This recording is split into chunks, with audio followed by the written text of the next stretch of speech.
தளபதி versus Dulquer Salman அப்படி ஒரு clash நடக்க போது செப்டம்பர் மந்த்து ஆக்டர் தளபதியோட கோட் படமும் துல்கர் சல்மானோட லக்கி பாஸ்கர் படமும் கிளாஷ் ஆக போது.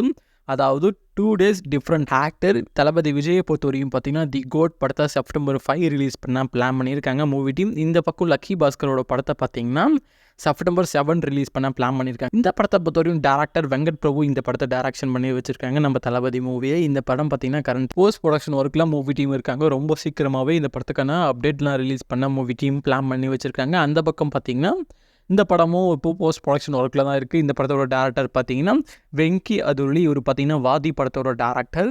இந்த படத்துக்கு நம்ம ஜிவி பிரகாஷ் மியூசிக் போட்டிருக்காங்க.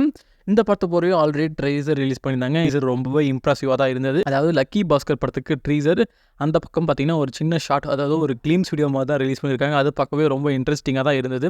செப்டம்பர் மந்த் ரிலீஸ் ஆகிற 2 படமும் எந்த மாதிரி பெர்ஃபார்மன்ஸ் பண்ண போகுதுன்னு சொல்லிட்டு லக்கி பாஸ்கர் படத்தை வரைக்கும் பார்த்தீங்கன்னா அஃபிஷியலாக லாக் பண்ணிட்டாங்க. ஸோ கோட் படம் கொஞ்சம் தள்ளி போகிறதுக்கு சான்ஸ் இருக்குது. டேட் ரொம்ப கம்மியாக இருக்குது. இப்போ தான் போஸ்ட் ப்ரொடக்ஷன் ஒர்க் ஸ்டார்ட் பண்ணியிருக்காங்க. ஜெட் வேகத்தில் எல்லா ஒர்க்கும் பண்ணியிருக்காரு டேரக்டர் வெங்கட் பிரபு. வெயிட் பண்ணி பார்க்கலாம் செப்டம்பர் மந்த் எந்த படம் ரிலீஸ் ஆனால் ரொம்ப நல்லாயிருக்கும், அதே மாதிரி எந்தெந்த படம் கிளாஷ் ஆனால் ரொம்ப நல்லாயிருக்கும்னு சொல்லிட்டு கீழே கமெண்ட்டில் தட்டி விடுங்க.